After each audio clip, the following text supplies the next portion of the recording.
အားလုံးကြည့်လိုက်ပါဦးဒီလိုမျိုးတန်းစီပြီးတော့စိုက်ပျိုးမယ်ဆိုရင်စက်တုံဖြူတွေကလေဝင်လေထွက်ကောင်းပြီးအလင်းရောင်လည်းတိတိကျကျရရှိနိုင်တာမို့လို့ယောဂကြားရောက်မှုကိုလည်းလျော့နေစေပါတယ်ငါလောကျန်တယောက်တက်တန်းတဝက်ကျော်ဖြတ်တန်းခဲ့ပြီးမှဒီနေ့မှာပဲစိုက်ပျိုးရေးမှာဒီလောက်အထိနီးစနစ်တွေအများကြီးရှိမှန်းသိတော့တယ်6ချမ်းနဲ့အတူလောက်ကင်ရလို့ပညာတွေအများကြီးရရှိခဲ့တာပဲတိတ်ပန်နေကြစိုက်ပျိုးရေးကတကယ်ကိုအံ့ဩဖို့ကောင်းတယ်ဦးလေးတို့လည်းအဲ့လိုမျိုးမပြောပါနဲ့ဦးတို့တွေအတူတူတင်ယူပြီးတော့အတူတူစူးစမ်းကြတာပေါ့ကောင်းမွန်တဲ့နေ့ရက်တွေကရှေ့မှာစောင့်ကြိုနေပါသေးတယ်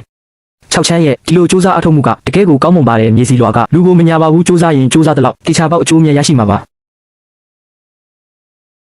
6ချမ်းတို့တွေရဲ့အခုစိုက်ပျိုးရေးအတိုင်းတာကအရန်ကြီးမလွန်းနေပြီးကိုတောင်ဘက်မှာလုံးဝမနိုင်မနှင်းဖြစ်နေတဲ့ပစ္စည်းတွေဝင်တာထွက်တာကလည်းတကယ်ကိုရှုပ်ပွားနေတာပဲတို့တွေအမြန်ဆုံးယုံကြည်စိတ်ချရတဲ့ကိုတောင်မန်နေဂျာတယောက်ရှာဖွေဖို့လိုအပ်နေပြီးလူတယောက်တော့ရှာရမှာပေါ့အဲ့ဒီအပြင်တို့ရွာရဲ့အခြေအနေကိုလည်းသိပြီးတော့အလုပ်ကိုတည်တည်ချာချာစစ်စစ်ဆက်ဆက်လုပ်တတ်တဲ့သူမျိုးဖြစ်ရမယ်ယူဦးစီဘာလာလောက်တာလဲနောက်ထပ်ဘာလက်ကွက်တွေသုံးဦးမလို့လဲငါအခုအနားယူလိုက်ပြီးရွာလူကြီးမဟုတ်တော့ပါဘူးချမ်းဦးလေးကအရင်တုန်းကစိတ်ထားချင်းမြောင်းခဲ့မိလို့မင်းအပေါ်မှားယွင်းခဲ့တာတွေကိုတောင်းပန်ပါတယ်ဒါပေမဲ့အခုမင်းတရွာလုံးကိုဥဆောင်ပြီးချမ်းသာအောင်လုပ်ပေးနေတာမြင်ရတော့ဦးလေးတကယ်ကိုရင်ထဲကနေလေးစားမိပါတယ်မင်းစီမှာအလုပ်သမားလိုအပ်နေသေးတယ်လို့ကြားတယ်ဦးလေးကအသက်ကြီးသွားပြီဆိုပေမဲ့လှုပ်ရှားနိုင်သေးတယ်လေအဲ့ဒါအိမ်မက်မက်နေတာလားအဖိုးကြီးရဲ့ဦးလေးလူကိုတောင်ကြီးကြက်ရည်မှုနေရကတော့လစ်လက်နေပါသေးတယ်ဒါပေမဲ့ဒီအလုပ်ကတကယ်ကိုပင်ပန်းတယ်နော်နေတိုင်းစရင်စရာအဆောင်ရနဲ့ချီပြီးတော့တိတိကျကျစစ်ဆေးရမှာဖြစ်တယ်လို့အမားအယွန်းလဲရှိလို့မဖြစ်ဘူးဦးလေးတကယ်ပဲလုပ်နိုင်မှာမလားငါကရွာလူကြီးဟောင်းမဲ့ဥစ္စာစရင်စရာစစ်ဆေးရုံတင်မကပဲတခြားအရာတွေကိုပါတိတိကျကျဆောင်ရွက်နိုင်တာမို့လို့လုံးဝအမှားယွင်းရှိစေရပါဘူးဖြည်းဖြည်းချင်းချပါဒီပစ္စည်းတွေကမနှက်ဖြန်အတွက်အရေးကြီးတဲ့အမှားစာတွေမို့လို့တည်တံ့တိတိကျကျတိုးလောင်ထားပါဒီပစ္စည်းတွေရဲ့အရေးအတွက်ကမကိုက်ညီဘူးဖြစ်နေတယ်ပြန်ပြီးတော့တိတိကျကျရေးတွက်ကြည့်ပါဦး UOG အခု6ချမ်းရဲ့လက်အောက်မှာအလုပ်လုပ်ရတာတော်တော်လေးအဆင်ပြေနေပုံရတယ်နော်ဟုတ်ပါပေးပြ6ချမ်းကတကယ်ကိုအမြင်ကျဲတဲ့ကောင်လေးပါအတိတ်ကကိစ္စတွေကိုစိတ်ထဲမထားပဲအခွင့်အရေးပေးတာကတို့ဝန်ကြားရွာရဲ့ကံကောင်းခြင်းပါပဲဒီနှစ်နွေရာသီမှာတော့ဝန်ကြားရွာကတင်သွင်းပြီးစိုက်ပျိုးခဲ့တဲ့ကြက်သွန်ဖြူတွေကပထမဆုံးအကြိမ်ဖြစ်တကယ်ကိုအကြီးအကျယ်အောင်မြင်ဖြစ်ထွန်းခဲ့ပါတယ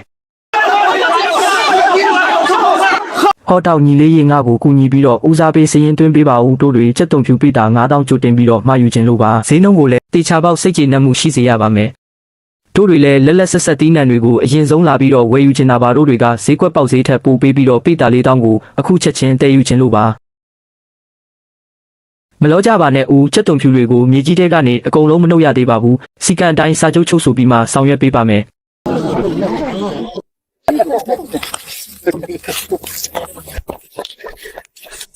6ချမ်းဦးလေးချမ်းကတော့မင်းကိုဘယ်လိုမျိုးကျေးဇူးတင်ရမလဲတော့မသိတော့ပါဘူးမင်းကားတို့တွေကိုကောင်းမွန်တဲ့မျိုးစေ့တွေပေးုံတင်မကပဲစိုက်ပျိုးနည်းတွေကိုပါတည်တည်ချာချာတင် जा ပေးခဲ့လို့သာအရင်နှစ်တွေကလိုမျိုးကြက်သွန်ဖြူတွေပုတ်တိုးကုန်မှာကိုစိုးရင်စရာမလိုတော့တာ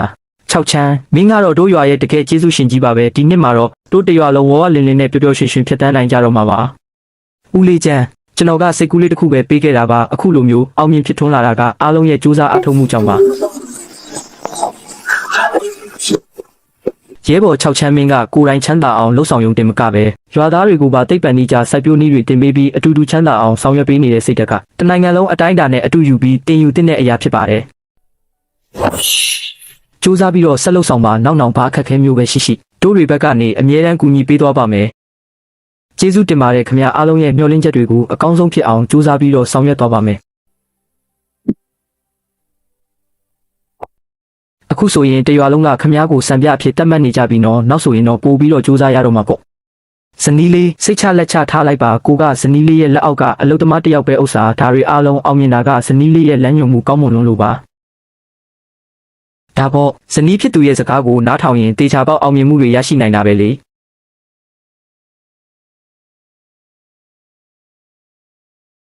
ရှောင်းမေးအဖေကုန်ကျန်းတွေရောင်းချရတာကပင်ပန်းပေမဲ့တို့တွေရွာထဲမှာစက်သွန်ဖြူပြုပြင်ထုတ်လုပ်တဲ့စက်ယုံတယုံလောက်တိစောက်ဖို့စဉ်းစားထားတယ်စက်ယုံစောက်မယ်ဟုတ်လားအဲ့ဒါဆိုရင်ပတ်စံများကြီးကုန်ကြမှာပေါ့ကျွန်တော်ကရွာထဲမှာစက်သွန်ဖြူစိုက်ပျိုးရေးသမားများအသင်းစုတစ်ခုဖွဲ့စည်းခြင်းလို့ပါရွာသားတွေအနေနဲ့ညီနေရဒါမှမဟုတ်စက်သွန်ဖြူတွေနဲ့အတူပါဝင်ရင်းနှီးမြှုပ်နှံနိုင်အောင်လို့ပါရွာသားတို့တွေရဲ့စက်သွန်ဖြူတွေကအယောင်ရသွက်တယ်ဆိုပေမဲ့အကယ်၍စက်ယုံတိစောက်ပြီးပြုပြင်မှုမှန်ပြီးမှရောင်းချမယ်ဆိုရင်တော့ဈေးကောင်းပိုပြီးတော့ရရှိနိုင်မှာဖြစ်ပါတယ်ဒါကြောင့်မို့လို့ကျွန်တော်ကပြုပြင်ထုတ်လုပ်တဲ့စက်ယုံတယုံတိစောက်ချင်ပါတယ်အကယ်၍ပါဝင်ရင်းနှီးမြှုပ်နှံခြင်းတဲ့သူတွေရှိတယ်ဆိုရင်လည်းညီနေရတို့မဟုတ်စက်သွန်ဖြူတွေနဲ့ပါဝင်နိုင်တယ်လို့နှစ်ကုန်ပိုင်းကြရင်လည်းတို့တွေအချိုးကျအကျိုးမြတ်ခွဲဝေပေးသွားမှာဖြစ်ပါတယ်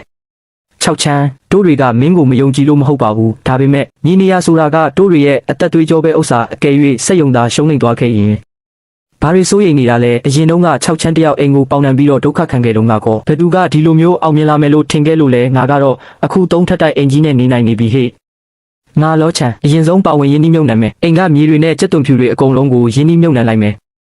6ချမ်းနဲ့အတူလုတ်ကန်ရတာကတကယ်ကိုအကျိုးအမြတ်ရရှိစေမှာတေချာတယ်ကျွန်တော်လည်းပါဝင်ရင်းနှီးမြုပ်နှံပါမယ်ကျွန်တော်မိသားစုလည်းပါဝင်ပါမယ်ကျွန်တော်လည်းပါဝင်ပါမယ်အစိုးရဘက်ကနေကူညီပေးတဲ့အတွက်ကြောင့်မို့လို့ညီနေရနဲ့လှုပ်ထုံးလုံနည်းတွေကအမြန်ဆုံးပြီးစီးသွားခဲ့ပါပြီစက်ရုံကိုလည်းစတင်ပြီးတော့တိစောက်နေခဲ့ပါပြီဟောတော့တဲအိတ်တွေကိုအမြန်ဆုံးလာပြီးတော့ကူတယ်ပေးပါဦးမရတော့ဘူးတဲအိတ်တွေကမလုံလောက်တော့ဘူး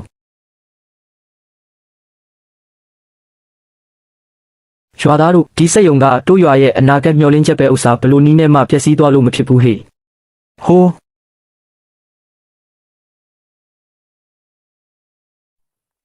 6ချမ်းမင်းကိုခုံပြပါတယ်ကွာစက်ယုံကဒီလောက်မြန်မြန်နဲ့စောက်လုပ်ပြီးစီးသွားလိမ့်မယ်လို့မထင်ထားမိဘူးတို့ရွာသားတွေစီးလုံးညီညွတ်ကြရင်တို့တွေကြော်လွှားလို့မရတဲ့အခက်အခဲဆိုတာမရှိပါဘူးဟုတ်တာပေါ့အားလုံးပဲအတူတူစူးစမ်းပြီးတော့အတူတူချမ်းသာအောင်လုပ်ကြစို့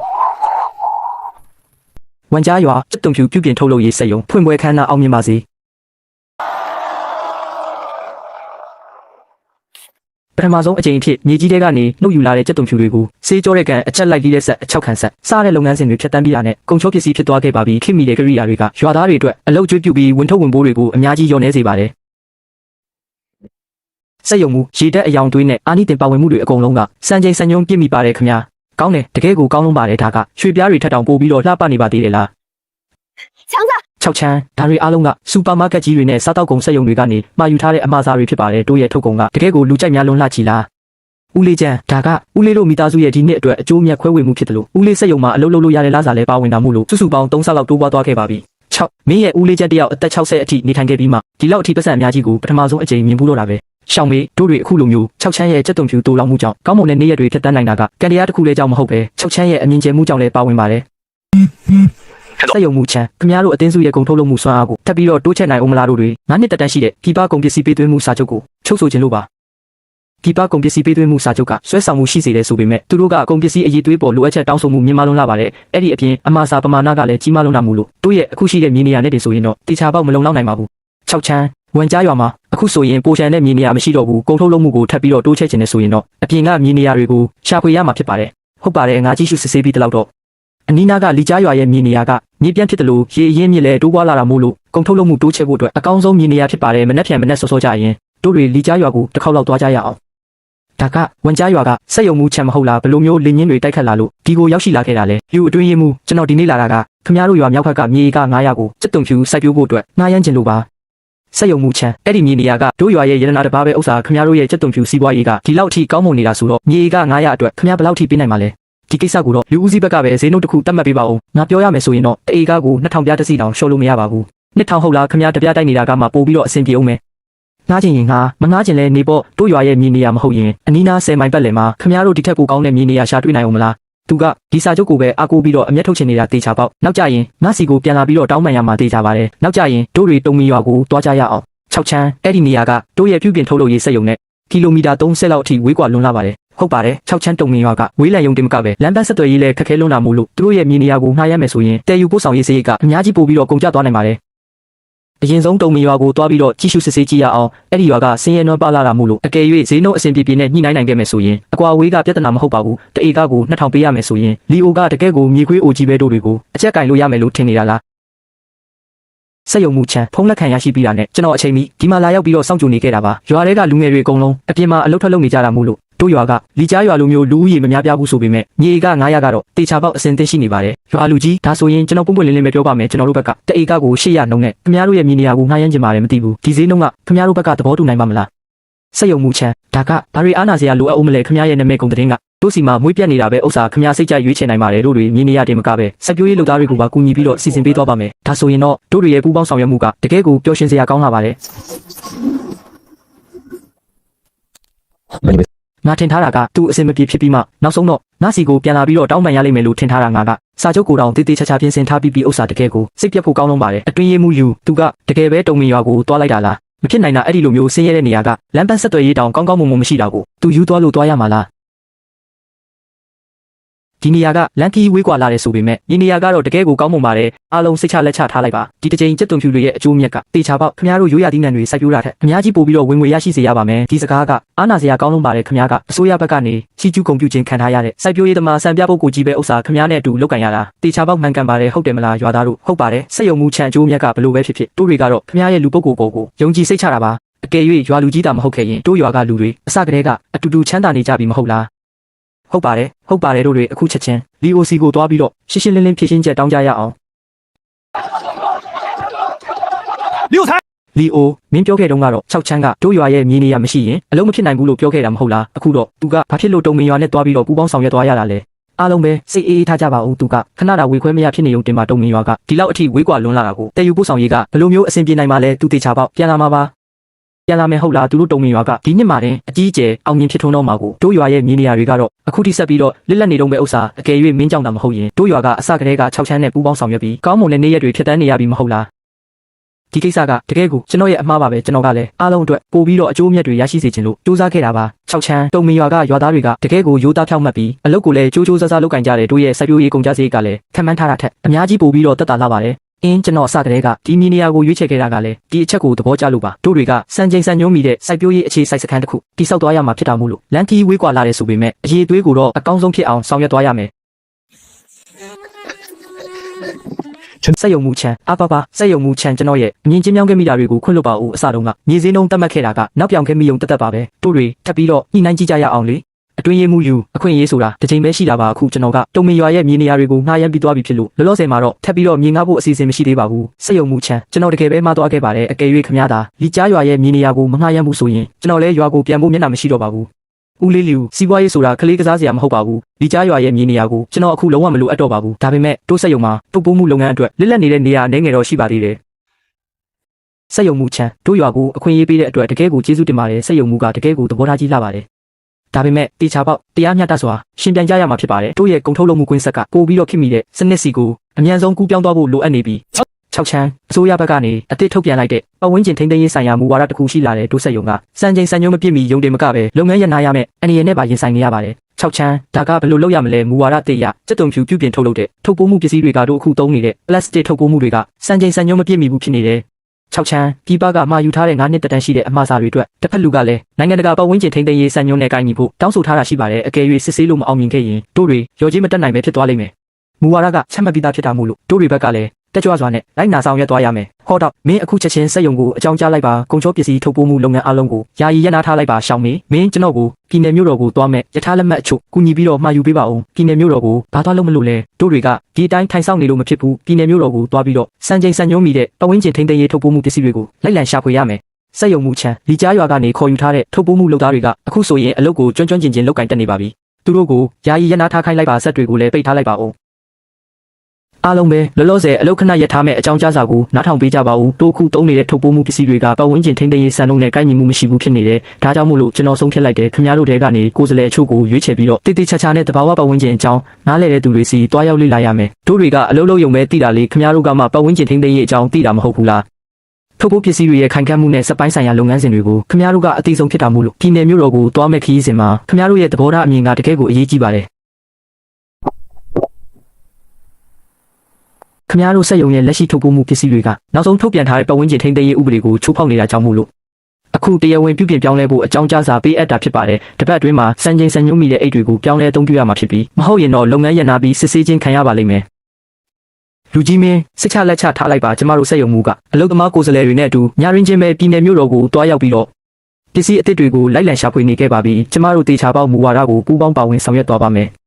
စက်ယုံမှုချမ်းကြည့်ရှုပေးပါဦးဒါကကျွန်တော်တို့နောက်ဆုံးသူတေသနာပြုထုတ်လုပ်ထားတဲ့ပြောင်းဖူးကစီတဲ့အခြေခံပတ်ဝန်းကျင်ထိန်းသိမ်းရေးအိတ်ဖြစ်ပါတယ်ပြည်နယ်တွင်းတင်မကပဲနိုင်ငံတကာစံချိန်စံညွှန်းတွေနဲ့ပါကိုက်ညီမှုရှိတဲ့အပြင်စိုးထိုင်းစာထိန်းသိမ်းမှုလည်းကောင်းမွန်လို့စက်သွန်ဖြူလိုမျိုးစိုက်ပျိုးရေးထုတ်ကုန်တွေအတွက်တကယ်ကိုအဆင်ပြေပါတယ်ဒီအရာကပြောင်းဖူးနဲ့လုပ်ထားတာဟုတ်လားကြည့်ရတာပလတ်စတစ်အိတ်နဲ့ဘာမှမထူးခြားသလိုမျိုးခိုင်လဲခိုင်ခန့်သားပဲဒီအလုပ်သမားကြီးကတကယ်ကိုအမြင်ဆူရှာတာပဲသူကတဘာဝပတ်ဝန်းကျင်မှာအလိုအလျောက်ပျက်စီးသွားဖို့အတွက်လအနေငယ်ပဲလိုအပ်တာပါမ မန်နေဂျာဒီပစ္စည်းရဲ့ကုန်ကျစရိတ်ကဘယ်လိုမျိုးရှိလဲဟင်ပွင့်ပွင့်လင်းလင်းပြောရမယ်ဆိုရင်တော့ကုန်ကျစရိတ်ကရိုးရိုးပလတ်စတစ်အိတ်ထက်3ဆခွဲလောက်ပိုပြီးတော့များပြားပါတယ်3ဆကျော်အထိဈေးကြီးတာဟုတ်လားတို့တွေတစ်နေ့ကိုအိတ်ဆောင်ရနဲ့ချီတောင်းနဲ့ချီသုံးဆွဲနေရတာဆိုတော့ပတ်စံအများကြီးပိုပြီးတော့ကုန်ကျသွားမှာပေါ့ဒီလိုဆိုရင်တော့စီးပွားရေးကတွက်ချင်မကိုက်ဘူးဖြစ်သွားလိမ့်မယ်အားလုံးပဲကုန်ကျစရိတ်အတွက်စိုးရိမ်နေကြတာကိုကျွန်တော်နားလည်ပါတယ်ဒါပေမဲ့ကျွန်တော်တို့ဒီတစ်ချိန်ပစ္စည်းလာရောက်ရှာဖွေတာကဟန်ပြတ်တက်မဟုတ်ပါဘူးအကယ်၍တို့တွေပြောင်းလဲခြင်းမရှိဘူးဆိုရင်စက်ယုံကအပိတ်ခံရမှာဖြစ်ပြီးအားလုံးလည်းအလုံးလက်မဲ့ဖြစ်သွားကြလိမ့်မယ်စက်ယုံမှုတို့တွေကအမြင်ကျဲတဲ့စကားတွေကိုမပြောတတ်ဘူးဆိုပေမဲ့ခမည်းကတို့တရွာလုံးထမင်းအိုးမပြတ်စေဖို့အတွက်စူးစမ်းပေးနေတာကိုတော့နားလည်ပါတယ်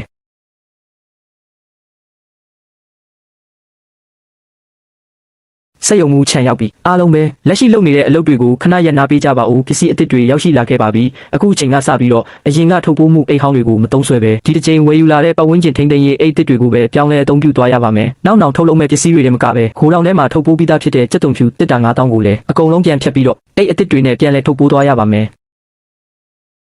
ဘာဖြစ်လို့လဲပြတို့တွေတကယ်ကိုပင်ပင်ပန်းပန်းနဲ့ထုတ်ပိုးထားရတဲ့တစ်တာ9000ကိုခမည်းရဲ့စကားတခွန်းနဲ့အကုန်ပြန်ဖြတ်ခိုင်းရတာလဲဒါကဘယ်အချိန်မှပြီးစီးနိုင်တော့မှလဲဟုတ်ပါပေဗျာတို့တွေကထုတ်လုပ်မှုအရေးအတွက်တိုင်းလစာရရှိတာလေးအိတ်တွေကိုပြန်ဖြတ်ပြီးပြန်လုပ်ရမယ်ဆိုရင်အချိန်ကုန်လူပင်ပန်းဖြစ်ပြီးတော့ဝင်ငွေလဲထိခိုက်ကုန်မှာပေါ့ဒီလုပ်ကိုတို့တွေမလုပ်နိုင်ပါဘူးလီကြားရွာကညီအကိုတို့တွေစက်တုံဖြူတွေကိုတကယ်ကိုကောင်းမွန်အောင်ဆောင်ရွက်ထားတာပါဒီအိတ်သစ်တွေကိုလည်းတို့တွေတခါမှမသုံးဘူးသေးဘူးဆက်ရဲ့အပူချိန်နဲ့လက်အထီတွေကအရင်နဲ့မတူတာမို့လို့အလုပ်လုပ်ရတာနှောက်နေသွားပြီးတော့အားလုံးရဲ့ဝင်ငွေပေါ်ကိုလည်းတေချာပေါက်ထိခိုက်စေနိုင်ပါတယ်ခမရတို့ကဘာဖြစ်လို့ဒီလောက်အထိစွတ်တရုပ်ဖြစ်နေကြရတာလဲအကယ်၍မပြောင်းလဲဘူးဆိုရင်စက်ယုံကအပိတ်ခံရမှာဖြစ်ပြီးဒါကအစိုးရဘက်ကနေအလေးနဲ့ထုတ်ပြန်ထားတဲ့မူဝါဒဖြစ်ပါတယ်စက်ယုံပိတ်ရင်လည်းပိတ်စီပြတို့တွေလီကြားရွာကိုပြန်ပြီးတော့မြေစိုက်ပြိုးတဲ့အလုပ်ပဲဆက်လုပ်တော့မယ်ဒီမှာနေပြီးတော့ပင်ပန်းနဲ့အလုပ်လုပ်မနေတော့ဘူးဟုတ်တယ်မလားရွာသားတို့ဟုတ်တယ်မလုပ်တော့ဘူးအကုန်ပြန်ကြစို့ရွာသားတို့ရဲ့ရင်ထဲကမကျေနပ်မှုတွေကိုကျွန်တော်တကယ်ကိုချင်းစာနားလဲပါတယ်အားလုံးပဲရွာကနေထွက်ပြီးအလုပ်လုပ်ကြတာကမိသားစုဝမ်းရေးအတွက်စူးစမ်းနေကြတာမဟုတ်လားဒီကိစ္စကကျွန်တော်နေရာမှာဆိုရင်လည်းတေချာပေါက်စိတ်ဆိုးမိမှာပါစက်ယုံမှုချမ်းခမည်းကသိနေတာပဲကိုဘာဖြစ်လို့တို့တွေကိုအတင်းကျပ်ပြန်လုပ်ခိုင်းနေရတာလဲဘာဖြစ်လို့လဲဆိုတော့အကယ်၍တို့တွေစံချိန်မပြည့်မီတဲ့ပလတ်စတစ်အိတ်တွေကိုမပြောင်းလဲဘူးဆိုရင်ပတ်ဝန်းကျင်ထိန်းသိမ်းရေးဌာနကမနှက်ဖြန်ကြရင်လာပြီးတော့ချိတ်ပိတ်သွားလိမ့်မယ်တို့ရဲ့စက်ယုံလည်းအပိတ်ခံရမှာဖြစ်ပြီးအားလုံးလည်းအရင်လိုမျိုးမိုးလေဝသကိုပဲမျှော်လင့်ပြီးစင်စင်ရဲရဲဖြတ်တန်းရမယ့်နေ့ရက်တွေကိုပြန်သွားချင်ကြလို့လားညီကိုတို့ခမည်းတို့လည်းမျက်မြင်ကိုတွေ့ပဲမဟုတ်လားတို့တွေအမှားအယွင်းမရှိစေဖို့အတွက်စူးစမ်းနေကြတာပါဒီအိတ်အစ်တွေကဈေးကြီးတယ်ဆိုပေမဲ့မြေကြီးထဲမှာအလိုလျောက်ပျက်စီးပြီးမျောစာဖြစ်သွားနိုင်တာမို့လို့တို့ရွာသားတွေရဲ့မြေစီလွာနဲ့ရေရင်းမြစ်ကိုညဉ့်ညမ်းစေမှာမဟုတ်ပါဘူးအားလုံးရဲ့လစာနဲ့ပတ်သက်ပြီးတော့လည်းကျွန်တော်ကတိပေးပါတယ်ပြန်လည်ပြင်ဆင်ရမယ့်ထုတ်ပိုးမှုလုပ်ငန်းစဉ်အားလုံးအတွက်ကျွန်တော်6ချမ်းကိုယ်တိုင်ပတ်စံစိုက်ထုတ်ပြီးတော့ပုံမှန်ရရှိမယ့်လစာရဲ့2ဆကိုအားလုံးအတွက်ပေးချေသွားပါမယ်အဲ့ဒီအပြင်အိတ်အစ်တွေစမ်းသပ်အသုံးပြုမဲ့ကာလအတွင်းမှာလည်းအခြေခံလစာကို20%အထိတိုးမြင့်ပေးသွားပါမယ်စက်ယုံမှုခမည်းကဒီလောက်အထိသဘောထားကြီးပြီးပြောဆိုလာတာဆိုတော့တို့တွေလည်းဆက်ပြီးတော့လုတ်ကင်ပေးပါမယ်စက်ယုံမှုကတကယ်ကိုလူကောင်းတစ်ယောက်ပါကျွန်တော်အစတုန်းကစိတ်လိုက်မှန်မှဖြစ်သွားခဲ့မိပါတယ်နှစ်ဆလာစာကိုတို့တွေမယူပါဘူးစက်ယုံကြီးဆက်လက်ပြီးတော့လဲပတ်နိုင်ဖို့အတွက်သာတို့တွေအချိန်ပိုဆင်းပြီးတော့အကောင်းဆုံးဖြစ်အောင်ကူညီပေးသွားပါမယ်ဟုတ်ပါတယ်စက်ယုံမှုကတကယ်ကိုတရားမျှတမှုရှိပါတယ်တို့တွေလည်းအရှုံးမပေးနိုင်ပါဘူးအခုချက်ချင်းအလုပ်ပြန်စားကြစို့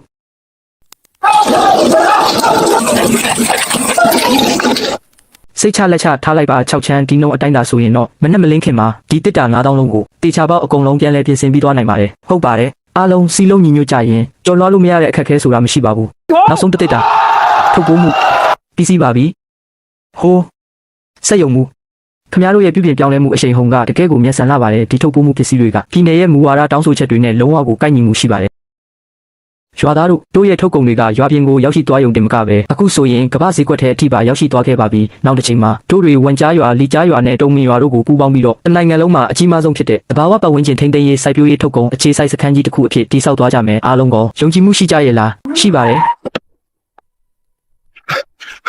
6ချမ်းဒုက္ခပါပဲတို့ရဲ့ကုန်ပစ္စည်းတင်ဆောင်လာတဲ့ကားကလမ်းမှာအစစ်ဆေးခံရပြီးအဖမ်းခံထားရတယ်လူကြီးမင်းကျွန်တော်တို့ရဲ့စက်တုံဖြူအချက်တွေကစံချိန်စံညောအကုန်လုံးပြည့်မိပါတယ်ခမရထုတ်ပိုးတဲ့အိတ်ကလည်းပြည်내ကနေအတစ်ထုတ်ပြန်ထားတဲ့ပတ်ဝန်းကျင်ထိန်းသိမ်းရေးအိတ်တွေဖြစ်ပါတယ်စူပါမားကတ်ကြီးတွေကလည်းပစ္စည်းရောက်မှာကိုစောင့်ဆိုင်းနေကြတာမို့လို့ကျွန်တော်တို့ကိုအမြန်ဆုံးဖြတ်တန်းခွင့်ပြုပေးပါဦးခမရတို့ရဲ့စက်တုံဖြူတွေကကော်ပတ်တစိတ်အသုံးပြုထားတာမို့လို့စီကန်းချက်အရလောလောဆယ်ကုန်ပစ္စည်းကိုထိန်းသိမ်းထားပြီးဓာတ်ခွဲခန်းပို့ဆောင်စစ်ဆေးရမှာဖြစ်ပါတယ်ဟောဗျာဒါကဝန်ကြားရွာကလူစွမ်းကောင်းကြီးမဟုတ်လားဘာဖြစ်လို့လဲစက်ယုံအတစ်ကြီးဖွင့်လှစ်ပြီးခါစားရှိသေးတာကိုကုန်ပစ္စည်းကပြဿနာတက်နေရတာလဲလူငယ်စီးပွားရေးကိုအလောတကြီးလှုပ်ဆောင်လို့ရင်ဒီလိုမျိုးပြဿနာနဲ့ရင်ဆိုင်ရတတ်တာတဘာဝပါပဲအရာရှိမင်းကျွန်တော်ကစက်ယုံရဲ့တာဝန်ခံဖြစ်ပါတယ်အကယ်၍တစုံတစ်ယောက်ကတို့ရဲ့ကုန်ပစ္စည်းအပေါ်မမှန်မကန်တိုင်ကြားထားတယ်ဆိုရင်တော့စစ်ဆေးခြင်းခံယူရမှာကထုံးစံပါပဲဒါပေမဲ့အချိန်ကုန်တက်တာစေဖို့အတွက်ကျွန်တော်ကဒီနေရာတင်ချက်ချင်းစစ်ဆေးဖို့အတွက်အကြံပြုချင်ပါတယ်ဒီလူကတော့ပြည်내တွင်းနာမည်ကြီးသတင်းထောက်တစ်ယောက်ဖြစ်ပါတယ်ကျွန်တော်တို့ဝန်ကြားရွာရဲ့စက်ယုံကဘလို့မျိုးမမှန်မကန်ကိစ္စရက်တွေကိုမှလှုပ်ဆောင်ထားခြင်းမရှိတာမို့လို့စစ်ဆေးမှုကိုရဲရဲဝံ့ဝံ့ရေးဆိုင်နိုင်ပါလေကဲတစ်တာကိုဖွင့်လိုက်စမ်း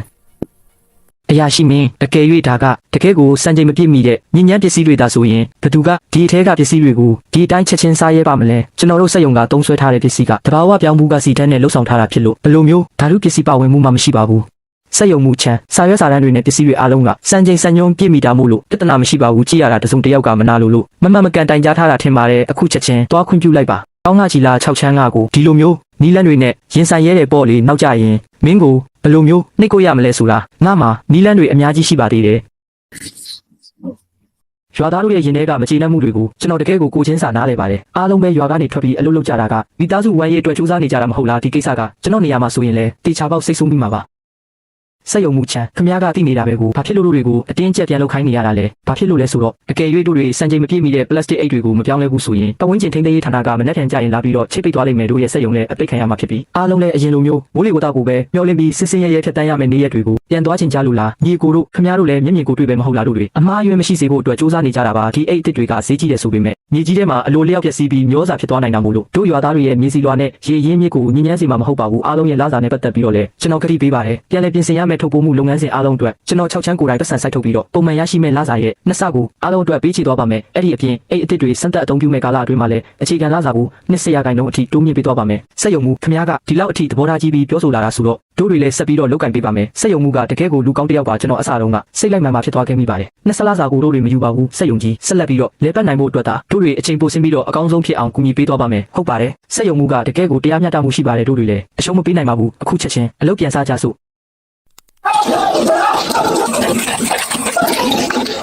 စိတ်ချလက်ချထားလိုက်ပါ6ချမ်းဒီနှုန်းအတိုင်းသာဆိုရင်တော့မနဲ့မလင်းခင်မှာဒီတစ်တာ9000လုံးကိုတေချာပေါက်အကုန်လုံးပြန်လဲပြင်ဆင်ပြီးသွားနိုင်ပါတယ်ဟုတ်ပါတယ်အားလုံးစီလုံးညီညွတ်ကြရင်ကြော်လွှားလို့မရတဲ့အခက်အခဲဆိုတာမရှိပါဘူးနောက်ဆုံးတစ်တာထုတ်ပိုးမှုပြီးစီးပါပြီဟိုးစက်ယုံမှု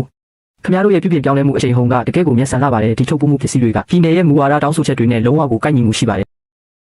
ရွာသားတို့ရဲ့ထုတ်ကုန်တွေကရွာပြင်ကိုရောက်ရှိသွားရုံတင်မကပဲအခုဆိုရင်ကမ္ဘာဈေးကွက်ထဲအထိပါရောက်ရှိသွားခဲ့ပါပြီနောက်တစ်ချိန်မှာတို့တွေဝန်ကြားရွာလီကြားရွာနဲ့တုံမင်ရွာတို့ကိုပူးပေါင်းပြီးတော့နိုင်ငံလုံးမှာအကြီးမားဆုံးဖြစ်တဲ့တဘာဝပတ်ဝန်းကျင်ထိန်းသိမ်းရေးစိုက်ပျိုးရေးထုတ်ကုန်အခြေစိုက်စခန်းကြီးတစ်ခုအဖြစ်တည်ဆောက်သွားကြမယ်အားလုံးကယုံကြည်မှုရှိကြရဲ့လားရှိပါတယ်6ချမ်းဒုက္ခပါပဲတို့ရဲ့ကုန်ပစ္စည်းတင်ဆောင်လာတဲ့ကားကလမ်းမှာအစစ်ဆေးခံရပြီးအဖမ်းခံထားရတယ်လူကြီးမင်းကျွန်တော်တို့ရဲ့စက်တုံဖြူအချက်တွေကစံချိန်စံညွှန်းအကုန်လုံးပြည့်မီပါတယ်ခင်ဗျာထုတ်ပိုးတဲ့အိတ်ကလည်းပြည်နယ်ကနေအသစ်ထုတ်ပြန်ထားတဲ့ပတ်ဝန်းကျင်ထိန်းသိမ်းရေးအိတ်တွေဖြစ်ပါတယ်စူပါမားကတ်ကြီးတွေကလည်းပစ္စည်းရောက်မှာကိုစောင့်ဆိုင်နေကြတာမို့လို့ကျွန်တော်တို့ကိုအမြန်ဆုံးဖြတ်တန်းခွင့်ပြုပေးပါဦးခင်ဗျားတို့ရဲ့စက်တုံဖြူတွေကကော်ပတ်တစိတ်အသုံးပြုထားတာမို့လို့စီကန်းချက်အရလောလောဆယ်ကုန်ပစ္စည်းကိုထိန်းသိမ်းထားပြီးဓာတ်ခွဲခန်းပို့ဆောင်စစ်ဆေးရမှာဖြစ်ပါတယ်ဟောဗျာဒါကဝန်ကြားရွာကလူစွမ်းကောင်းကြီးမဟုတ်လားဘာဖြစ်လို့လဲစက်ယုံအစ်စ်ကြီးဖွင့်လှစ်ပြီးခါစားရှိသေးတာကိုကုန်ပစ္စည်းကပြဿနာတက်နေရတာလေလူငယ်စီးပွားရေးကိုအလောတကြီးလှုပ်ဆောင်လို့ရင်ဒီလိုမျိုးပြဿနာနဲ့ရင်ဆိုင်ရတတ်တာတဘာဝပါပဲအရာရှိမင်းကျွန်တော်ကစက်ယုံရဲ့တာဝန်ခံဖြစ်ပါတယ်အကယ်၍တစုံတစ်ယောက်ကတို့ရဲ့ကုန်ပစ္စည်းအပေါ်မမှန်မကန်တိုင်ကြားထားတယ်ဆိုရင်တော့စစ်ဆေးခြင်းခံယူရမှာကထုံးစံပါပဲဒါပေမဲ့အချိန်ကုန်တက်တာစေဖို့အတွက်ကျွန်တော်ကဒီနေရာတင်ချက်ချင်းစစ်ဆေးဖို့အတွက်အကြံပြုချင်ပါတယ်ဒီလူကတော့ပြည်နယ်တွင်းနာမည်ကြီးသတင်းထောက်တစ်ယောက်ဖြစ်ပါတယ်ကျွန်တော်တို့ဝန်ကြားရွာရဲ့စက်ယုံကဘယ်လိုမျိုးမမှန်မကန်ကိစ္စရပ်တွေကိုမှလှုပ်ဆောင်ထားခြင်းမရှိတာမို့လို့စစ်ဆေးမှုကိုရဲရဲဝံ့ဝံ့ရေးဆိုင်နိုင်ပါလေကဲတစ်တာကိုဖွင့်လိုက်စမ်းအရာရှိမင်းတကယ်၍ဒါကတကယ်ကိုစံချိန်မပြည့်မီတဲ့ညဉ့်ညမ်းပစ္စည်းတွေသာဆိုရင်ဘသူကဒီအထဲကပစ္စည်းတွေကိုဒီအတိုင်းချက်ချင်းစားရဲပါမလဲကျွန်တော်တို့စက်ယုံကတုံးဆွဲထားတဲ့ပစ္စည်းကတဘာဝပြောင်းမှုကစီတန်းနဲ့လှုပ်ဆောင်ထားတာဖြစ်လို့ဘယ်လိုမျိုးဓာတုပစ္စည်းပါဝင်မှုမှမရှိပါဘူးစက်ယုံမှုချမ်းစာရွက်စာတမ်းတွေနဲ့ပစ္စည်းတွေအားလုံးကစံချိန်စံညွှန်းပြည့်မီတာမို့လို့ပြဿနာမရှိပါဘူးကြည့်ရတာတစုံတစ်ယောက်ကမနာလို့မမှန်မကန်တိုင်ကြားထားတာထင်ပါတယ်အခုချက်ချင်းသွားခွင့်ပြုလိုက်ပါကောင်းကကြီးလား6ချမ်းကကိုဒီလိုမျိုးနီးလန်းတွေနဲ့ရင်ဆိုင်ရဲတဲ့ပေါ့လေနောက်ကြရင်မင်းကိုဘယ်လိုမျိုးနှိတ်ကိုရမလဲဆိုတာငါမှနီးလန်းတွေအများကြီးရှိပါသေးတယ်စာလဖာကျုံ software fumigation တွေကိုပို့ပြီးတော့ထည့်လိုက်စမ်းမီကိုမိုက်တိုက်လေးစက်တုံဖြူကပို့ဖြူပြီးကြီးကောင်းတွေပဲထုတ်ပိုးတဲ့အိတ်ကိုလည်းအသက်တာဆုံး plastic အိတ်ကိုပဲသုံးသူတို့ဝန်ကြားရွာရဲ့ဈေးနှုန်းထက်ထက်ဝက်လောက်တက်တာအောင်ဈေးနှိမ်ပြရမယ်6ချမ်းဒါကဒီနေ့အတွက်တင်ရှေ့ရောက်မြောက်အမှားစားလာဖြစ်တဲ့ဖောက်တယ်ဖြစ်နေပြီးဈေးကွက်ထဲမှာရုတ်တရက်ဖြူပွေးတောက်ပနေတဲ့စက်တုံဖြူအုပ်စုတစုထွက်ပေါ်လာတဲ့ဈေးနှုန်းကတကယ်ကိုမယုံနိုင်စရာကောင်းတော့အောင်တက်တာလွန်းလို့တို့ရဲ့စက်တုံဖြူတွေကအခုလုံးဝရောက်မထွက်တော့ဘူး6ချမ်းအခုစက်ယုံရဲ့လက်ပတ်ငွေကအလုပ်သမားတွေရဲ့လစာပေးဖို့အတွက်ပဲလုံလောက်တော့တဲ့အကယ်၍ဒီကုန်ပစ္စည်းတွေသာလက်ထဲမှာပိတ်မိနေပြီးငွေဖော်လို့မရရင်တို့ရဲ့ငွေကြေးလက်ပတ်မှုကွင်းဆက်ကတေချာပေါက်ပြတ်တောက်သွားလိမ့်မယ်စက်ယုံမှုချမ်းတို့လီကြားရွာကလာတဲ့ထုတ်ပိုးမှုလုပ်သားတွေကတော့အခုဆိုရင်ရင်တထိတ်ထိတ်ဖြစ်နေကြပြီးအားလုံးကပြောနေကြတယ်သူတစ်ပါးကတက်တာတဲ့ပစ္စည်းတွေသုံးပြီးပတ်စံရှာနိုင်တာပဲတို့တွေလည်းဈေးတက်တာတဲ့ပစ္စည်းအချို့ကိုနည်းနည်းလောက်ရောတော့အသုံးပြုပြီးတော့ကုန်ကျစရိတ်ကိုရှော့ချကြည့်ရင်ကောမကောင်းဘူးလားကုန်ကျစရိတ်ကိုရှော့ချဖို့အတွက်စမ်းမမိတဲ့ပစ္စည်းတွေကိုသုံးရမယ်ဟုတ်လားဒီလိုစကားမျိုးကိုနောင်ကြရင်စိတ်ကူးတဲ့တောင်ထည့်မစင်စားပါနဲ့တို့တွေကရွှွန့်နှုံတွေကနေခက်ခက်ခဲခဲရုံထွက်လာနိုင်ခဲ့တာ ဘာကိုအားကိုးပြီးတော့လဲတို့အားကိုးခဲ့တာကကိုချင်းစာတရားကိုချင်းတရားဘယ်တို့အားကိုးခဲ့တာကဒီမြေကြီးကတော့အပေါ်ပေးအပ်ထားတဲ့ယုံကြည်မှုပဲသူတစ်ပါးကစက်မှုသုံးစာလဟာတွေနဲ့စက်တုံဖြူတွေကိုမိုင်းတိုက်တာကအကျိုးအမြတ်အတွက်နဲ့လူသက်ကိုရန်ရှာနေတာပဲတို့ဝန်ကြားရွာကသာအဲ့ဒီလိုမျိုးလိုက်လို့မယ်ဆိုရင်ကိုတွင်းကိုတူပြီးတေချောင်းကြံတာနဲ့အတူတူပဲဖြစ်လိမ့်မယ်တို့ရဲ့စက်တုံဖြူဈေးနှုန်းကိုလုံးဝမလျှော့ချရုံနဲ့မကဘူးကျွန်တော်စက်ရုံရဲ့နောက်ဆုံးကြန့်ရှိနေတဲ့ရန်ပုံငွေတွေကိုအသုံးပြုပြီးပြည်နယ်မြို့တော်ကသတင်းထောက်တွေနဲ့ရွာသူရွာသားပေါင်းကိုတို့ရွာစီကိုဖိတ်ခေါ်သွားအောင်မယ်ဝန်ကြားရွာကနံပါတ်6လေကွင်းကနေကြိုဆိုပါတယ်ဧည့်သည်တော်အပေါင်းတို့ခင်ဗျားတို့ဒီမြေစီလွာကိုကြည့်ရှုပေးကြပါဦးမြေစီလွာကပွားပွားအီအီနဲ့လေဝင်လေထွက်ကောင်းမွန်လာပါတယ်တို့တွေကဓာတ်မျောစာတွေကိုမသုံးဆွဲပဲဇီဝနီးပညာနဲ့အချင်းဖောက်ထားတဲ့တဘာဝမျောစာတွေကိုပဲသုံးဆွဲတာပါဒါကြောင့်မို့လို့စက်တုံဖြူတွေကပို့ပြီးတော့ခိုင်ခန့်ထွားချိုင်းတယ်လို့အနက်အရသာလည်းတကယ်ကိုအစ်စ်မှန်တိုင်းပြေးဝလာပါတယ်ရွာဆက်ယုံလေးတစ်ခုရဲ့တန်ရှင်းရင်းနဲ့စံချိန်စံညွှန်းလိုအပ်ချက်ကမြို့ကြီးပြကြီးကစားတောက်ကုန်ဆက်ယုံကြီးတွေထက်တောင်ပို့ပြီးတော့မြင်မာနေလိမ့်မယ်လို့မထင်ထားမိဘူးဒီစက်တုံဖြူကဈေးကြီးရဆိုပေမဲ့စားသုံးရတာတကယ်ကိုစိတ်ချရတာပဲစက်ယုံမှုကိုတကယ်ကိုကျေးဇူးတင်ပါတယ်မျက်မြင်ကိုတွေ့ကြည့်ရှုပြီးမှပဲဒါကတကယ်ကိုကောင်းမွန်တဲ့ထုတ်ကုန်ဖြစ်တယ်ဆိုတာဆုံးဖြတ်နိုင်တော့တယ်အခုချက်ချင်းပဲဟိုဘက်ကဈေးပေါ်ပြီးစမ်းမမိတဲ့စက်တုံဖြူတွေကိုဖယ်ရှားပစ်လိုက်မယ်တို့တွေဝန်ကြားရွာရဲ့ထုတ်ကုန်တွေကိုပဲနှစ်ရှည်ကုန်ပစ္စည်းပေးသွင်းမှုအဖြစ်စာချုပ်ချုပ်ဆိုသွားရအောင်6ချမ်းတကယ်ကိုဝမ်းသာစရာကောင်းလာပါတယ်ဝမ်းရဲ့မတရားတဲ့စက်ယုံကအခုဆိုရင်အဟန့်ခံလိုက်ရပါပြီအဲ့ဒီနေရာမှာတင်စက်မှုသုံးဆလပါတန်ချိန်ပေါင်းများစွာကိုတင်စေရမိခဲ့ပြီးဝမ်းကိုလည်းလက်ထိတ်ခတ်ပြီးချက်ချင်းဖမ်းဆီးခေါ်ဆောင်သွားခဲ့ပါပြီညကြရင်ပြည်နယ်သတင်းဌာနရဲ့သတင်းစီစဉ်မှာထုတ်လွှင့်ပြသတော့မှာဖြစ်ပါတယ်ဒါတွေအားလုံးက6ချမ်းရဲ့ကျေးဇူးကြောင့်လည်းပါဝင်ပါတယ်သူကကျွန်တော်ကိုသူတို့ရဲ့ကုန်တင်ကားနောက်ကိုတိတ်တဆိတ်လိုက်လံစောင့်ကြည့်ခိုင်းပြီးမတရားတဲ့စက်ယုံတွေရဲ့ဒီနေရာကိုစုံစမ်းခိုင်းခဲ့တာပါအခုတော့တက်တီအထောက်ထားခိုင်းလုံသွားခဲ့ပြီမို့လို့ဝမ်းကတော့ထောင်ထဲမှာနှစ်အတော်ကြာဖြတ်တန်းရတော့မှတေးချပါတယ်6ချမ်းတို့ရဲ့စက်တုံဖြူတွေကအခုဆိုရင်နာမည်ကြီးသွားခဲ့ပါပြီစူပါမားကတ်ကြီးတွေအကုန်လုံးကတို့ရဲ့ထုတ်ကုန်တွေကိုလူပြီးတော့မှာယူနေကြတာမို့လို့အမှားစာတွေကနောက်နေ့ရုံးပိတ်ရက်တွေထိတောင်အပြည့်ဖြစ်သွားခဲ့ပါပြီဒီတစ်ချိန်တော့တို့တွေအေးအေးလူလူနဲ့ပတ်စံထိုင်နေလို့ရပြီပေါ့အမှားစာတွေကနောက်နေ့အထိရှိနေတယ်ဆိုတာတကယ်ကိုဝမ်းသာစရာကောင်းတဲ့ကိစ္စရပ်ဖြစ်ပေမဲ့ဒါကလည်းတို့ရဲ့အားနည်းချက်ကိုပေါ်လွင်စေပါတယ်အဲ့ဒါကတော့ကုန်ထုတ်လုပ်မှုစွမ်းအားမလုံလောက်တာပဲဖြစ်ပါတယ်အကယ်၍တို့တွေကကိုယ့်ရဲ့မြေနေရာလေးတင်ပဲဖက်တွေထားမယ်ဆိုရင်နောက်ကျရင်ပို့ပြီးတော့ကြီးမားတဲ့လုပ်ငန်းစုတွေဝင်ရောက်လာတဲ့အခါတို့တွေနှိတ်ကိုချင်းခံရမှာတေးချပါတယ်6ချမ်းဒါဆိုရင်တို့တွေမြေနေရာတွေကိုထပ်ပြီးတော့နှားရမ်းကြမလို့လားမဟုတ်ဘူးတို့ရဲ့တဘာဝစိုက်ပျိုးရေးနည်းစနစ်တွေနဲ့မြေစီလွာပြုပြင်ပြောင်းလဲရေးနည်းပညာတွေကိုဘေးပတ်ဝန်းကျင်ကရွာပေါင်းများစွာကရွာသားအပေါင်းတို့စီကိုအခမဲ့မျှဝေတင်ကြားပေးသွားရမယ်စက်ယုံမှုခမားယူသွားပြီလားအဲ့ဒီတဘာဝစိုက်ပျိုးရေးနည်းစနစ်ကတို့ရွာရဲ့အသက်သွေးကြောမဟုတ်လားခမားကဒါတွေကိုသူတဘာကိုတင်ကြားပေးလိုက်တာကကိုယ့်ရဲ့ထမင်းအိုးကိုသူတဘာလက်ထဲအပ်လိုက်တာနဲ့အတူတူပဲပေါ့ဟုတ်ပါတယ်စက်ယုံမှုအပြင်လူတွေကိုအကုန်လုံးတင်ကြားပေးလိုက်ရင်တို့ရွာကဘာနဲ့ပတ်စံရှာတော့မှလဲဒါကကိုယ့်ရဲ့ထမင်းအိုးကိုကိုယ်တိုင်ရိုက်ခွဲလိုက်တာမဟုတ်ဘူးလားအားလုံးပဲငြိမ်ငြိမ်နေပေးကြပါဦးပတ်စံအများကြီးရှာခြင်းနဲ့ဆိုရင်တော့ပါဇက်ပိတ်ပြီးတော့ကျွန်တော်ပြောတာကိုတိတိကျကျနားထောင်ကြစမ်းထမင်းအိုးရိုက်ခွဲတဲ့ဟုတ်လားကျွန်တော်ခင်ဗျားတို့ကိုမေးမယ်တနိုင်ငံလုံးမှာလူဦးရေ1.4ဘီလီယံရှိတဲ့စက်တုံဖြူဈေးကွက်ကဘယ်လောက်အထိကြီးမားလဲတို့ရွာ3ရွာတဲ့ရဲ့အင်အားနဲ့တင်တနိုင်ငံလုံးရဲ့လိုအပ်ချက်ပမာဏကိုခင်ဗျားတို့ဖြည့်ဆည်းပေးနိုင်မှာမို့လို့လားအကယ်၍တို့တွေကဒီနည်းပညာကိုကိုယ့်ရဲ့ဆောင်အောက်ထဲမှာပဲလှုပ်ဝက်ထားမယ်ဆိုရင်တို့တွေဘယ်တော့မှစက်ယုံအဆင့်ကနေတက်လန်းနိုင်မှာမဟုတ်ပါဘူးတို့တွေကဘေးပတ်ဝန်းကျင်10မိုင်ပတ်လည်ကရွာတွေတရွာလုံးကရွာသားတွေကိုပါဆွဲခေါ်ပြီးတော့မြေကတောင်းနဲ့ချီတိမ့်နဲ့ချီတဲ့စိုက်ပျိုးရေးလုပ်ငန်းစုကြီးတစ်ခုဖြစ်ဖွဲ့စည်းလိုက်နိုင်မှာဒါအရေးသွေးမြင့်မားတဲ့ကုန်ပစ္စည်းတွေကိုအထူးထိန်းချုပ်နိုင်မှာဖြစ်ပါတယ်အဲ့ဒီအချိန်ကျရင်ဈေးနှုန်းသတ်မှတ်ပိုင်ခွင့်ကတို့ဝန်ကြားရွာရဲ့လက်ထဲကိုရောက်ရှိလာမှာဖြစ်ပါတယ်ဟောဗျာတို့တွေကတရွာလုံးကတောင်သူလယ်သမားအပေါင်းကိုဆွဲခေါ်ပြီးတော့အတူတူပတ်စံရှာကြမလို့လားကျွန်တော်သားကဘာလုပ်မယ်လို့ပြောရင်အဲ့ဒါကိုပဲလုပ်ရမယ်ဘယ်သူမဆိုအကယ်၍အရှုံးပေါ်မယ်လို့တွေးပူနေရင်အစုရှယ်ယာကိုရုပ်သိမ်းသွားနိုင်ပါတယ်ကျွန်တော်ဖိုးကြီးချန်နေနဲ့လုံးဝမတားဆီးပါဘူးနောက်ကြရင်အတူတူကြီးပွားချမ်းသာခြင်းနဲ့ဆိုရင်တော့နောက်ကနေနေပြီးတော့နှောက်ယှက်တာမျိုးတွေကိုလုံးဝမလုပ်ကြပါနဲ့အောင်ကျွန်တော်စက်ယုံမှုခင်ဗျားတို့ရဲ့တဘာဝထုတ်ကုန်အမှတ်တစိတ်ကတကယ်ကိုကောင်းမွန်ပါတယ်ဒါပေမဲ့ဒီစုပ်ပစ္စည်းတွေညဉ့်ညမ်းမှုပြဿနာကိုသာထပ်ပြီးတော့မဖြေရှင်းနိုင်ဘူးဆိုရင်ရွာသားတွေရဲ့တိုင်ကြားမှုကြောင့်စက်ယုံကအပိတ်ခံရမယ့်အနေရရှိနေပါတယ်အမြန်ဆုံးပြုပြင်ပြောင်းလဲဖို့အကြောင်းကြားစာထုတ်ပြန်လိုက်ပါတယ်မဟုတ်ရင်တော့ချက်ချင်းလုပ်ငန်းရပ်နားရပါလိမ့်မယ်6ချမ်းတို့တွေကကားတွေနဲ့စုပ်ပစ္စည်းတွေကိုတည်ထုတ်နေရတာတည်ယူပို့ဆောင်ရေးဈေးတင်နေတဲ့စက်ယုံကိုပြကျသွားစေနိုင်တယ်ဒါကဘယ်လိုလုပ်ရမလဲစက်ယုံမှုစက်တုံဖြူခွန်တွေကအမြင့်တက်ကျန်းတဲ့ဆိုပေမဲ့ကျွဲဝတဲ့တဘာဝအာဟာရတက်တွေပါဝင်နေပါတယ်နီလန်တကြတာအသုံးချနိုင်ခဲ့မယ်ဆိုရင်ခင်ဗျားတို့မျက်စိထဲမှာစုပ်ပစ္စည်းလို့ထင်ရတဲ့အရာတွေကတကယ်ကိုကြီးမားတဲ့စွမ်းအင်ယတနာတိုက်ကြီးဖြစ်ပါတယ်ပရိုဖက်ဆာလူဒါဆိုရင်ဒီစုပ်ပစ္စည်းတွေကိုယတနာအဖြစ်ဘယ်လိုမျိုးပြောင်းလဲရမလဲဆိုတာရှင်းပြပေးပါဦးပတ်စံဘယ်လောက်ကုန်ကြမလဲဘယ်လိုမျိုးကိရိယာတွေလိုအပ်မလဲစုပ်ပစ္စည်းတွေကနေတဘာဝမျိုးစာထုတ်လုပ်တဲ့လုပ်ငန်းလိုင်းတစ်ခုတည်ဆောက်ရမှာဖြစ်ပါတယ်ဒါကညဉ့်ညမ်းမှုပြဿနာကိုဖြေရှင်းပေးနိုင်ုံတင်မကပဲကြီးမားတဲ့စီးပွားရေးအကျိုးအမြတ်ကိုပါထပ်မံဖြစ်ထွန်းစေနိုင်ပါတယ်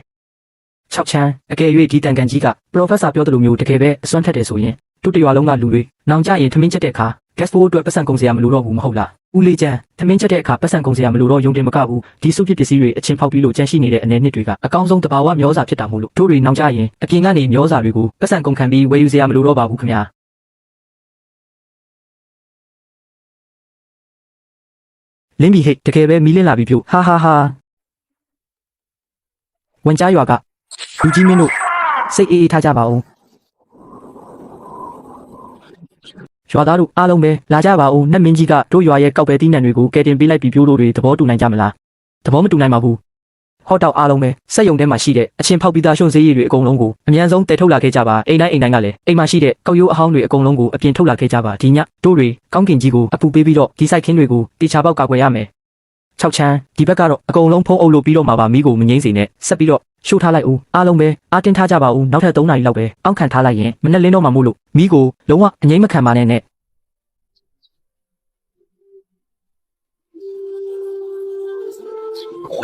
အကုန်လုံးအသက်ရှင်ကြံရစ်ခဲ့ပြီအားလုံးအသက်ရှင်ကြံရစ်ခဲ့ပါပြီကွာနတ်မင်းကြီးကတို့ရွာရဲ့အသက်သွေးကြောတွေကိုမဖျက်ဆီးခဲ့ပါဘူး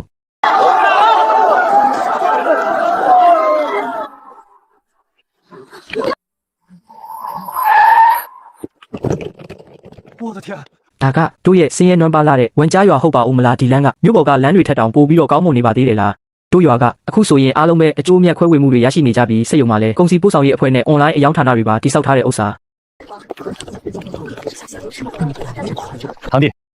မင်းကအပြင်မှာ online အယောင်းလုပ်ကိုလောက်ကင်နေတာဆိုတော့တကယ်ကိုကောင်းတာပေါ့ငါကလည်းအခုရှိနေတဲ့ထုတ်ကုန်တွေကို online ပေါ်ကနေလူလူရဲ့ထမင်းစပွဲပေါ်အထိဓာတ်ရိုက်ရောင်းချနိုင်ဖို့ပြင်ဆင်နေတာ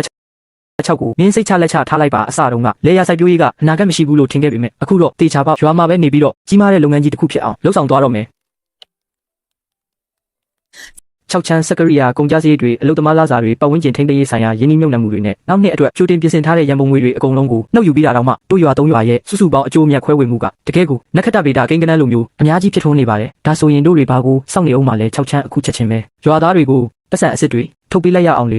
ဟာမနှက်ပြန်မနှက်စောကြရင်အားလုံးပဲအိတ်တွေအစင်တင်ပြင်ထားခိုင်းလိုက်ပါရွာထိတ်ကတစ်ပင်ကြီးအောက်မှာအကျိုးအမြတ်တွေခွဲဝေပေးသွားမယ်အားလုံးပဲအစီအစဉ်တကျတန်းစီပေးကြပါဦးနာမည်ခေါ်တဲ့သူကရှေ့ကိုလာပြီးတော့ပတ်စံလာရောက်ထုတ်ယူပေးကြပါဦးလေးချမ်းအရင်နီးနဲ့အကျိုးအမြတ်ခွဲဝေမှုစုစုပေါင်း185တူညပါခင်ဗျာနတ်မင်းကြီးရေဒီမြေကြီးထဲကနေတကယ်ပဲရွှေတွေထွက်လာနိုင်တာပဲလားလီကြားရွာကလီယိုစွမ်း123တူညပါခင်ဗျာစက်ယုံမှုချမ်းအစတုန်းကကျွန်တော်ကပဲအငင်းချင်းမြောင်းပြီးသဘောထားသေးသိမ့်ခဲ့မိတာပါအခုလိုမျိုးအတိတ်ကအာဃာတတွေကိုမထားပဲတို့လီကြားရွာကိုပါဆွဲခေါ်ပြီးချမ်းသာအောင်လုပ်ပေးတဲ့အတွက်ကျေးဇူးတင်ပါတယ်ခင်ဗျားကတို့တရွာလုံးရဲ့ကျေးဇူးရှင်ကြီးပါပဲဗျာတွေ့ကြပြီမလားအစတုန်းကငါပြောခဲ့တာပဲ6ချမ်းနောက်ကိုလိုက်လို့ရင်တေချာပေါက်မှန်ကန်လိမ့်မယ်လို့ပြောခဲ့တာ6ချမ်းအစတုန်းကမင်းကအိမ်ကိုအပေါင်ထားပြီးစက်ယုံထောင်ဖို့လုပ်တော့ကငါကဓမျက်စီးနဲ့မင်းနောက်ကိုလိုက်ရိုက်ခဲ့တာအဲ့ဒါကမင်းမိသားစုကိုဒုက္ခပေးမိမှစိုးလို့ပါအခုတော့အဖေတကယ်ကိုကျေနပ်မိပါပြီငါမင်းကိုဂုဏ်ပြုပါတယ်မင်းကတို့ရွာသားတွေကိုဒီရွှေရောင်မြေပြင်ပေါ်မှာလူပီသက်စွာနဲ့ရှင်တန်နိုင်အောင်လှုပ်ဆောင်ပေးခဲ့တာပဲ